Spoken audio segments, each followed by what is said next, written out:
श्रोताओं नमस्कार। आमतौर पर देखा जा रहा है कि हमारी विरासत खत्म होती जा रही है।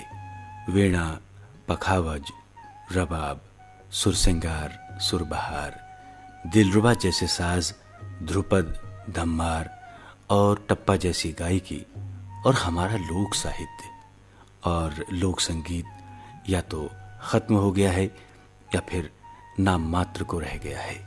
चार बैत एक ऐसा लोक संगीत है जिसका संबंध एक जाति विशेष अर्थात रोहिलों से है, जो लगभग 1712 में अफगानिस्तान से उत्तरी भारत के इलाकाए कठेर में फौजी नौकरी करने आए और फिर धीरे धीरे सारे कठेर पर अधिकार कर लिया।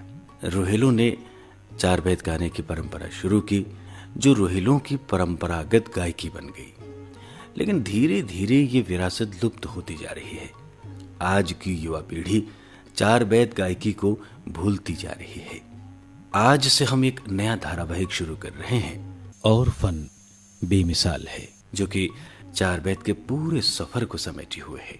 इस धारावाहिक को आप तक पहुंचाने का मकसद है युवा पीढ़ी को उस विरासत के बारे में बताना जो रोहिला तहजीब की अनमोल धरोहर है, जिसमें मिलन, विरह, रंगारंग मौसमों का बयान, साझा सभ्यता, पश्तो, फारसी, उर्दू, हिंदी और इलाकाई भाषाओं का संगम भी है, और जो कभी आम लोगों और ख़ास लोगों की महफिलों में गाई जाती थी और चार बैत के अखाड़ों के कई कई दिन तक जलसे होते थे। लेकिन अब जलसे बहुत कम होते हैं। तो श्रोताओ, आज से शुरू हो रहा ये धारावाहिक और फन बेमिसाल है। तो श्रोताओ, चार बैत की पूरी सफर पर नजर डालेंगे हम आने वाले 13 एपिसोड्स में। आज से शुरू हो रहा ये धारावाहिक हर बुधवार को आप सुनेंगे। आकाशवाणी रामपुर ने इस धारावाहिक को तैयार करने में बहुत शोध कार्य किया है, उसे हम आप तक पहुंचाने की कोशिश कर रहे हैं। इस धारावाहिक के लेखक हैं नफीस सिद्दीकी और प्रस्तुतकर्ता हैं मनदीप कौर। तो आइए सुनते हैं धारावाहिक और फन बेमिसाल है। तारीखी रोहेलों का फन्ने सरोवर, संभाले सहेजे गुम होती धरोहर। चार बैत के रंगों की मस्ती कमाल है, अखाड़े मशहूर और फन बेमिसाल है, और फन बेमिसाल है, और फन बेमिसाल है।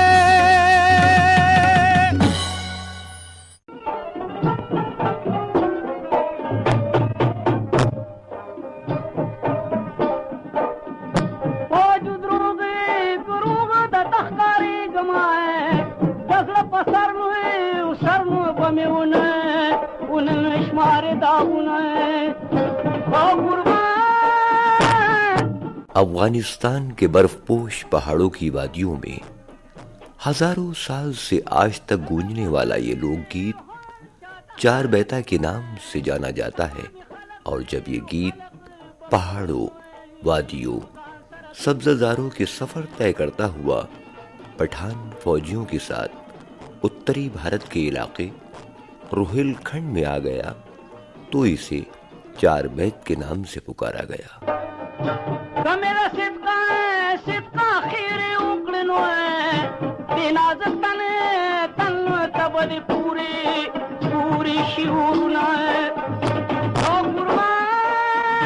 जोश बयान और जज्बात अंगेजी तो पश्तो भाषा की चार बैता जैसी रही, लेकिन भाषा पर पश्तो, पंजाबी, फारसी, उर्दू और हिंदी से मिली जुली जुबानों का रंग खूब चढ़ गया और शायरी में एक नई साझा सभ्यता का आगाज हो गया।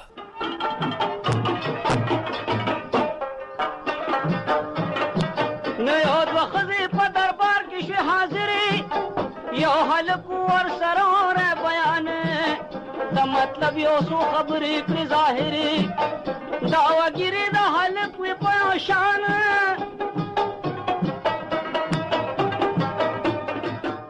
बिन देखे दिलबर को दिल रहता बेकरार है। कड़ियों नाल बोलता माडा साई रांझा हीर, टांडिए हुस्न लद गया अब खिजा बहार है। बिन देखे दिलबर को दिल रहता बेकरार है। सिगरी रैन बैठ के काटी मैंने यूं तमाम, आया ना प्यारा मेरा कर गया इकरार है। बिन देखे दिलबर को दिल रहता बेकरार है। राशा राशा कहता हूँ रशा सनम कहता है, फिर तज़ई जो बोलूं हूँ खींचता तलवार है। बिन देखे दिलबर को दिल रहता बेकरार है। जिस्म में बाकी न नम दम रहा न जां के बीच, इस पे भी महबूब अली के कत्ल को तैयार है। बिन देखे दिलबर को दिल रहता बेकरार है।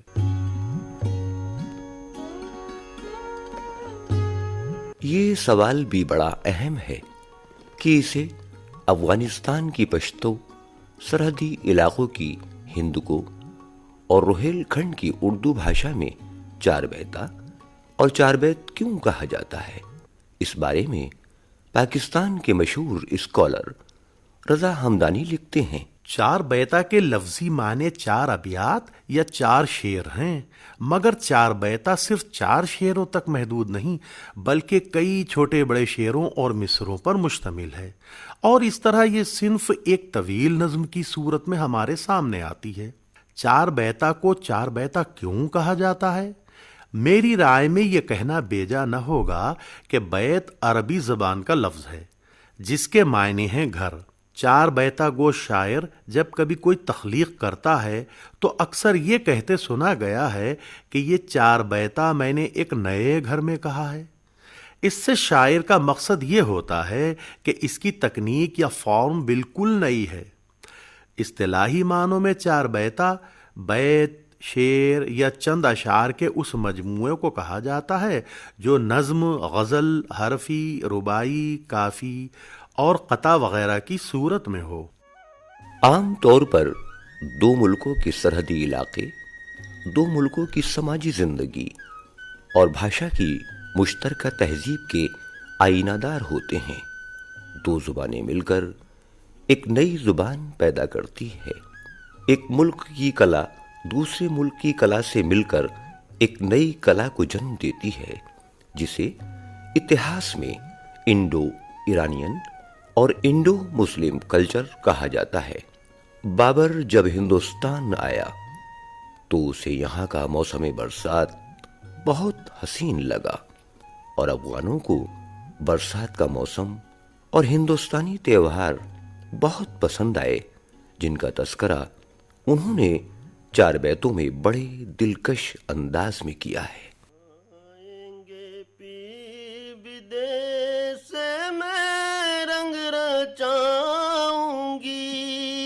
झूलूंगी पी के साथ मैं पी को झूलाऊंगी। अरे आएंगे पी विदेश से मैं रंग रचाऊंगी, झूलूंगी पी के साथ मैं पी को झूलाऊंगी। बदराऊ मंड घुमंड के जो आते बार बार, मुझ गमज़दा को खार है बरका की ये बार। दिल को नहीं सकून है, दिल को नहीं सकून है, गायब हूँ बेकरार। पंडित को जाके हाथ में अपना दिखाऊंगी। आएंगे पी विदेश से मैं रंग रचाऊंगी, झूलूंगी पी के साथ मैं पी को झूलाऊंगी।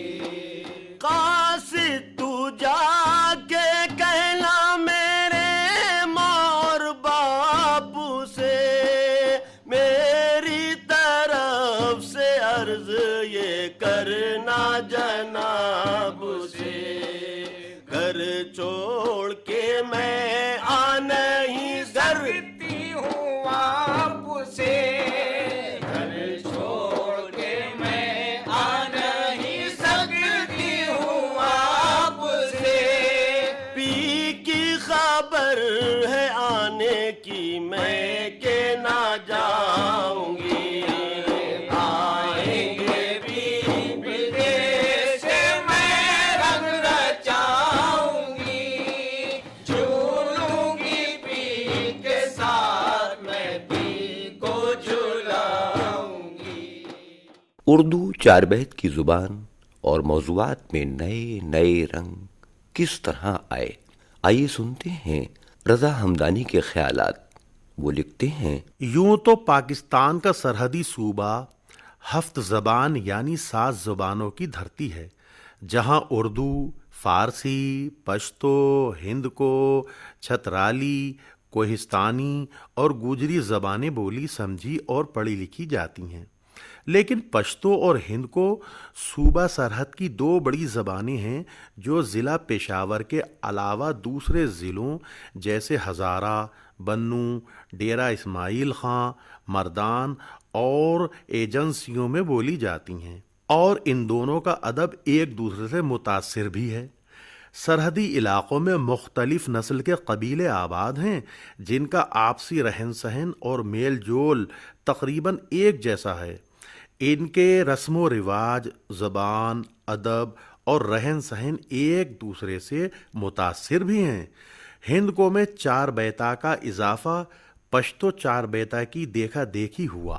अफगानिस्तानी या पश्तून तिजारत करने या फौजियों की शक्ल में हिंदुस्तान की तरफ बढ़ने लगे। सरहदी इलाकों के पहाड़ों और हरी भरी वादियों में पश्तो 4 बैता की आवाज तेज हवाओं के जरिए सरहदी इलाकों में गूंजने लगी।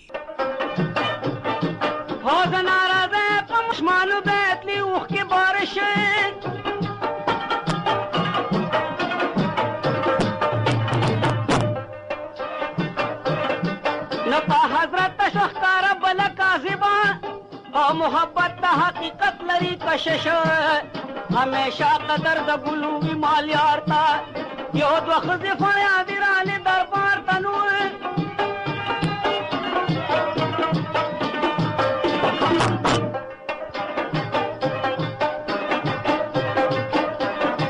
नखबल मोरता फर्जन वरकदा जमान पैगंबर और से उनके हजरत सुलेमान की नंबर है।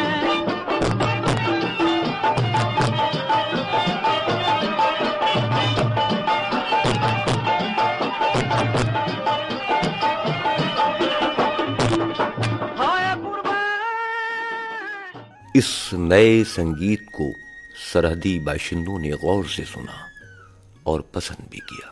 कुछ पश्तून कबीले सरहदी इलाकों में आबाद हो गए और एक नई जुबान वजूद में आई जिसे हिंदको कहा जाता है। हिंदको भाषा में 4 बैता का इजाफा पश्तो जुबान से ही हुआ। ये बात भी बड़ी अहमियत की है कि सूबाए सरहद में सिन्फे 4 बैता सिर्फ पश्तो और हिंद को ज़बानों अदब में पाया जाता है, और 4 बैता गो और 4 बैता ख्वां यानी लिखने वाले और गाने वाले वादी पेशावर, कोहाट, नौशहरा कलां, अकुर्डा, खटक, मल्लाही टोला, अटक, छछ और जिला हजारा के वसीउ अरीज सब्ज़ारों से ताल्लुक़ रखते हैं।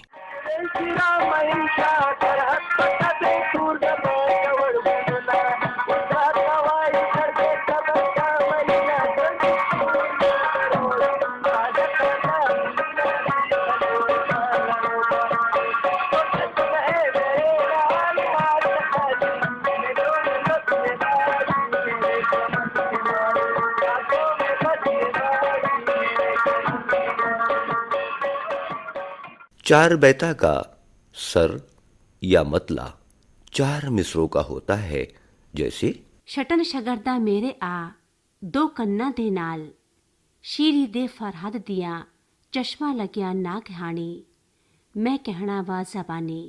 ये 4 मिसरों का सर या मतला है। इसके बाद 4 मिसरों की कई कलियां होती हैं, जिसे पश्तो में कड़ी और हिंदको भाषा में कली कहा जाता है।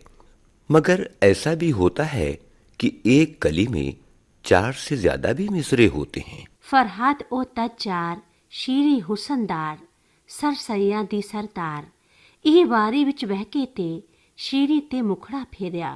और कली के बाद सर या मतले को दोहराया जाता है। शटन शगरदा मेरे आ दो कन्ना दे नाल। पूरे 4 बैता की बुनियाद सर या मतले के 4 मिसरों पर ही रखी जाती है, लेकिन इसका ताल्लुक कली के दूसरे मिसरों या मौजू से होना लाजमी है। शायर अपने ख्यालात के सहरा में दूर दूर तक घूम फिर कर जब वापस आता है तो कली के खात्मे पर मतले या आगाज को इस तरह पैवस्त करता है जैसे इसके बगैर कली की तकमील अधूरी हो। इससे कलाम में जोश पैदा होता है और सुनने वाला भी चौंक उठता है। सटन शगरदा मेरे आ दो कान ना दे नाल। सटन शगरदा मेरे आ दो कान ना दे नाल। शीरी ने फरहाद दियां चश्मा लगियां नागहानी। मैं कहना वां ज़बानी फरियाद हो तज्जार शीरी हुस्नदार सरसइयां दी सरदार। इहा बारी विच बहके ते शीरी ने मुखड़ा फेरिया। सटन शगरदा मेरे आ दो कान ना दे नाल। पश्तो और पंजाबी के लोक गीतों की उम्र के बारे में कहा नहीं जा सकता कि ये कितने पुराने हैं। टप्पा पश्तो की सबसे कदीम गायकी है और पंजाब में आज भी टप्पा गाया जाता है, लेकिन हिंदको भाषा की 4 बैता के बारे में कहा जा सकता है कि ये लगभग 2000 साल पुराना है। इसके लिखने और गाने वालों के नाम भी मिलते हैं। पहले दौर के 4 बैता गो हजरात के नाम हैं हरजी मल हरजी, मोची शहार, कन्हैया सिंह, साईं गुलाम दीन, करमदास, हजरत गुल, मोहम्मद गुलाम, उस्ताद फकीर जिलानी वगैरह। हिंद को 4 बैता गाने का ढंग भी पश्तो 4 बैता जैसा है, यानी दोनों भाषाओं के 4 बैता को रजस की धुन में गाया जाता है। रजस उस गायकी को कहा जाता है जो मैदान जंग में फौजियों को जोश दिलाने के लिए गाई जाती है। चूंकि पंजाबी और अफगानी दोनों लड़ाकू कौमें हैं, इसलिए दोनों के 4 बैता की धुन भी एक जैसी है।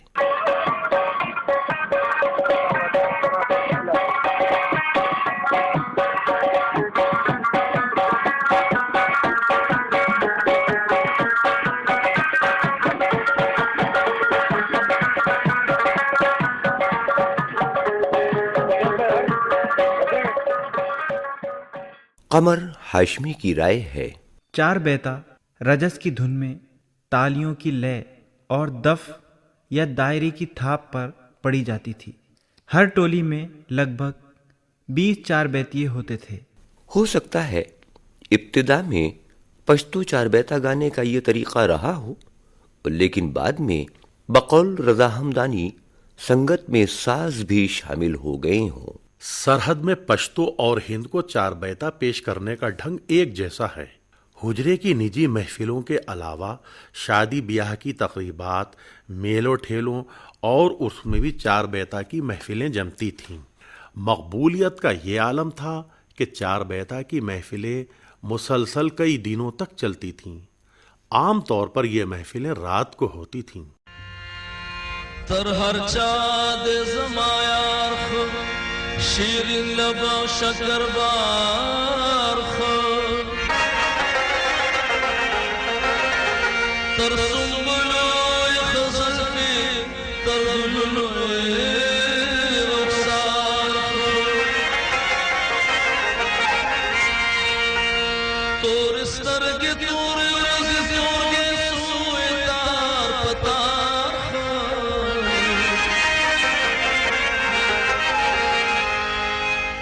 छिपकी ख्वाब यारां दी बेखबर कर हर दियार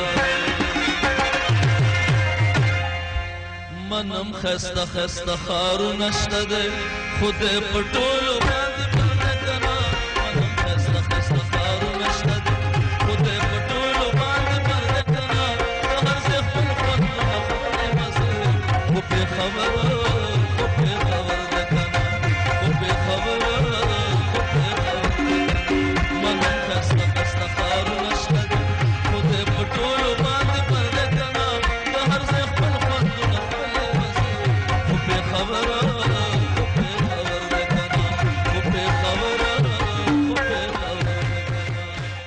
गाने वाले फनकार के साथ जो शायर भी होता था 2 या 3 हमनवा भी होते थे। उस्ताद मिसरा उठाता और हमनवा उसकी हमनवाई करते।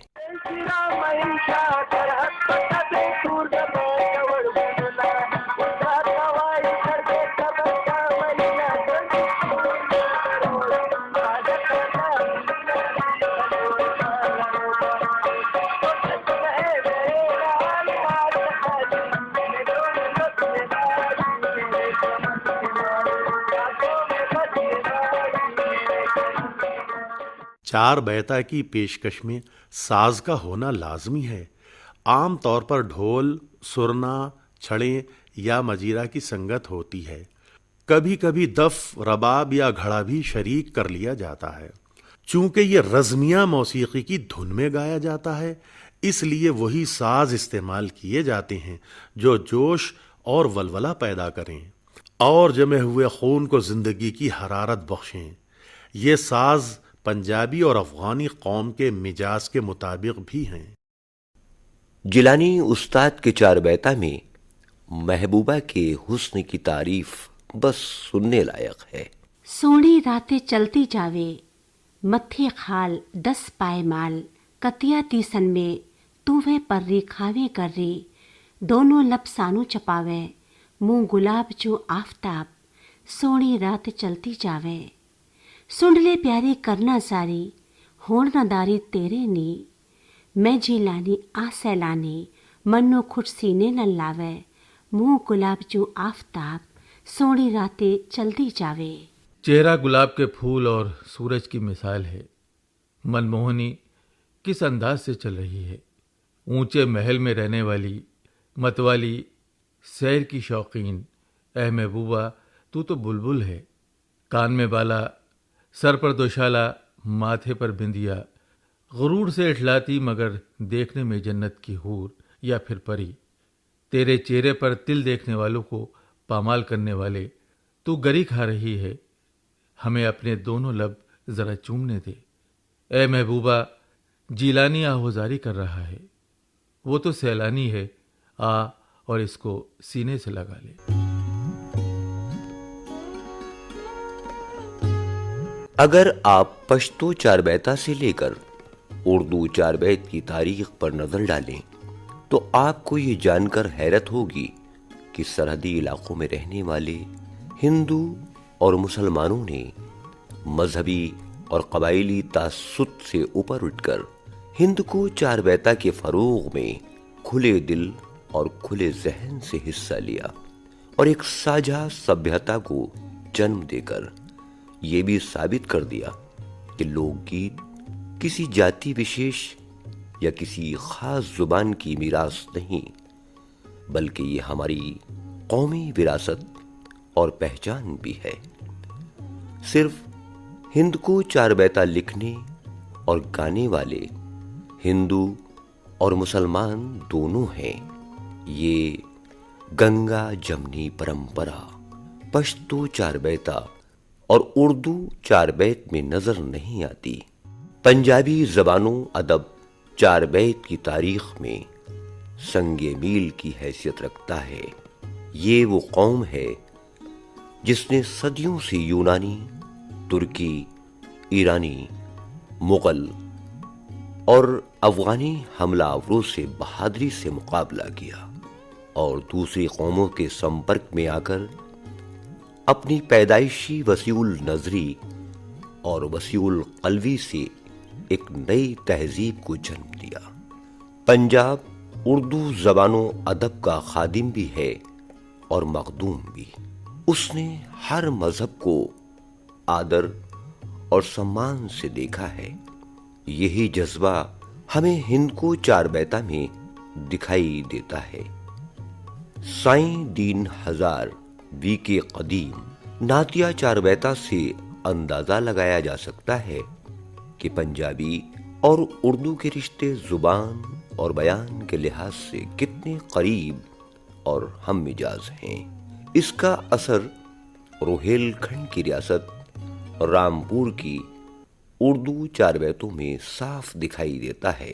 अल्लाह नूर दा शोला रब दे पैदावार कीता, आखिरी दा पैगंबर नबी सुल्तान होया।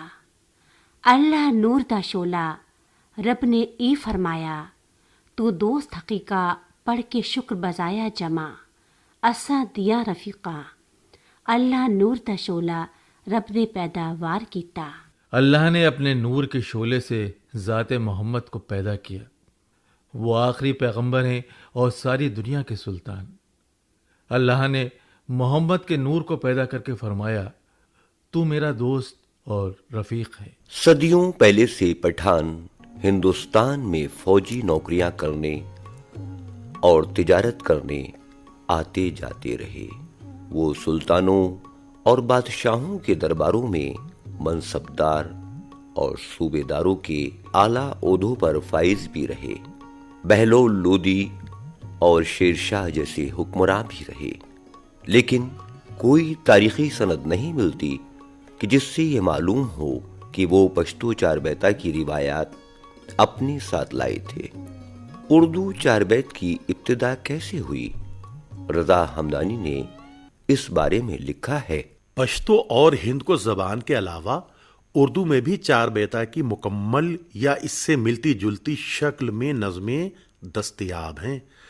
ये उर्दू चार बैत उन पश्तून अहले ज़ौक़ की बदौलत हैं जो सदियों पहले सरहद को खैरबाद कहकर हिंदुस्तान चले गए थे और वहीं पर आबाद हो गए थे। पठानों के ये कबीले रोहेलखंड, रामपुर, टोंक और हिंदुस्तान के कई मुस्लिम रियासतों में फौजी बनकर आबाद हो गए, लेकिन तर्क वतन के बाद भी अपने कबीले की रिवायात और खुसूसियात को बरकरार रखा। इन रिवायात में एक रिवायात अदब की भी थी।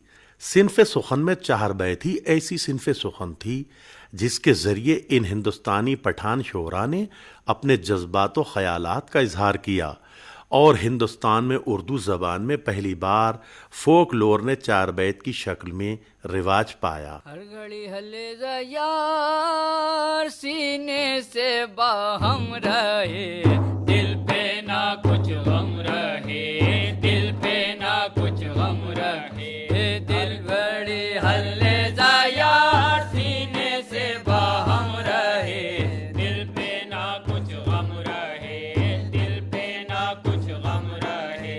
रूबरू उस यार से अपनी मुलाकात हो और ना कोई साथ हो, और ना कोई साथ हो, चलती हो पुरवा हवा, पड़ती हो हल्की पुहार, हर घड़ी हर ले जा यार, हर घड़ी हर ले जा यार, आबे रवा हो कहीं और कभी थम रहे, दिल पे ना कुछ गम रहे, दिल पे ना कुछ गम रहे, हर घड़ी हर ले जा यार सीने से बाहम रहे, दिल पे ना कुछ गम रहे, दिल पे ना कुछ गम रहे। तारीखी रोहेलों का फन्ने सरोवर, संभाले सहेजे गुम होती धरोहर, चार बैत के रंगों की मस्ती कमाल है, अखाड़े मशहूर और फन बेमिसाल है और फन बेमिसाल है और फन बेमिसाल है।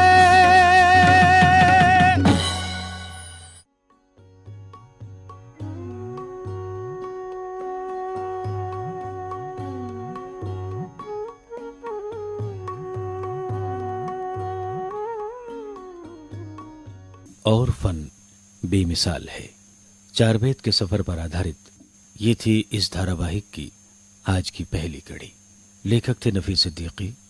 भाग लेने वाले कलाकार थे सैयद मोहम्मद आदिल, अख्तर रिजवी, जुबैर शाह खां, फरीदुल्लाह, नवीद कैसर शाह और मनदीप कौर। गायन स्वर शन्नू खां और साथियों के थे। सह प्रस्तुतकर्ता थे सुरेंद्र राजेश्वरी और असीम सक्सेना। इस धारावाहिक की प्रस्तुतकर्ता थी मनदीप कौर। तारीखी रोहेलों का फन्ने सरोवर। अफगानिस्तान से इलाकाई कठेर तक अपनी तहजीब व तमद्दुन का हिस्सा बनकर लोकगीत की शक्ल में दिलों को मुअत्तर करता चार बैत की पूरे सफरनामे को आप तक पहुंचा रहा है रेडियो धारावाहिक और फन बेमिसाल है। और फन बेमिसाल है जिसमें मिलन, विरह, रंगारंग मौसमों का बयान, साझा सभ्यता, पश्तो, फारसी, उर्दू, हिंदी और इलाकाई भाषाओं की साथ साथ लय, सुर और ताल है। इसीलिए और फन बेमिसाल है। आकाशवाणी रामपुर से प्रत्येक बुधवार रात 9:30 बजे आप सजाइएगा फूलों का थाल है और हम लेकर आएंगे आपके लिए और फन बेमिसाल है। और फन